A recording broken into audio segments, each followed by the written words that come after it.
আসসালামু আলাইকুম। আমরা অনেকেই আছি ইংরেজিতে কথা বলতে চাই কিন্তু কথা বলতে পারি না। কারণ আমরা ইংরেজিতে প্রশ্নও করতে পারি না, উত্তরও দিতে পারি না।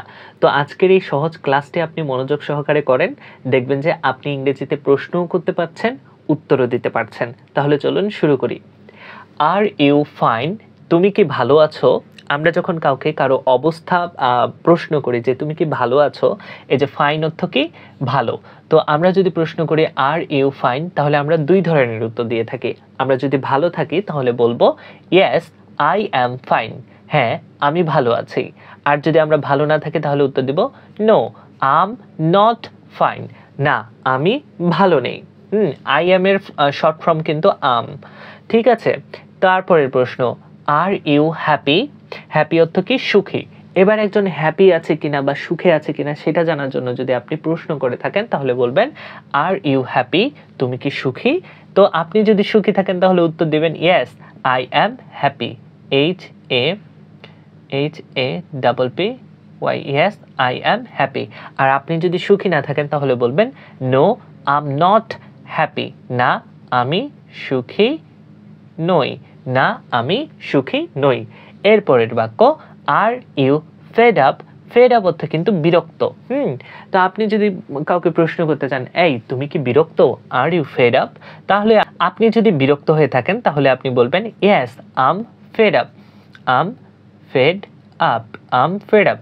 কিন্তু এবার আপনি বিরক্ত না সেটা বলতে যাচ্ছেন যে না আমি বিরক্ত না, তাহলে আপনাকে বলতে হবে no um not fed up, fed up. এখানে কিন্তু সাথে সাথে আপনারা এই ভোকাবুলারিগুলো শিখে রাখবেন। ফেড আপ অর্থ কিন্তু বিরক্ত হওয়া। এরপরে বাক্য আর ইউ আনহেলদি? তুমি কি অসুস্থ? Are you unhealthy? তুমি কি অসুস্থ? আনহেলদি অর্থ অসুস্থ। তো আপনি যদি অসুস্থ হয়ে থাকেন তাহলে আপনি বলবেন yes I'm unhealthy, I'm unhealthy. আর আপনি যদি অসুস্থ না হয়ে থাকেন তাহলে বলবেন no um not unhealthy, no um not unhealthy.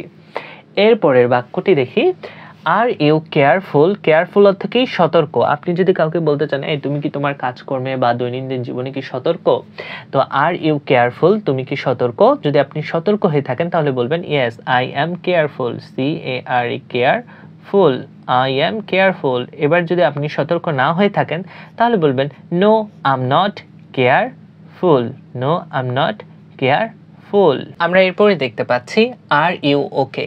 তুমি কি ঠিক আছো? ওকে অর্থ কি ঠিক আছো। তো আপনি যদি ঠিক আছেন তাহলে বলবেন yes I am okay, yes I am ওকে।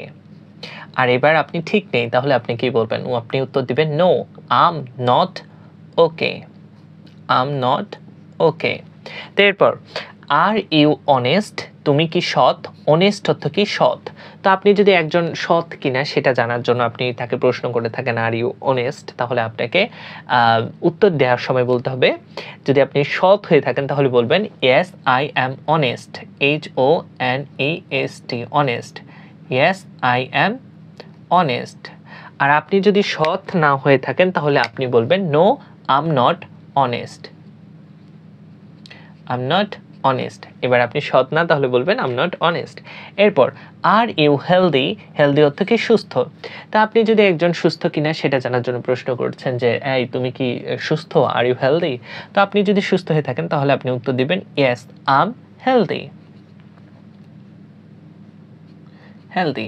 এবার আপনি সুস্থ না তাহলে আপনি কি বলবেন? নো আম নট হেলদি, না আমি সুস্থ নই, নাও আমি সুস্থ নই। এরপর আর ইউ উইক? উইক অর্থ কি দুর্বল। তো আপনি এবার একজনকে প্রশ্ন করতেছেন এই তুমি কি দুর্বল? তাহলে আপনি যদি এখন দুর্বল হয়ে থাকেন তাহলে বলবেন ইয়েস আম উইক। আর আপনি যদি দুর্বল না হয়ে থাকেন তাহলে বলবেন নো আম নট উইক।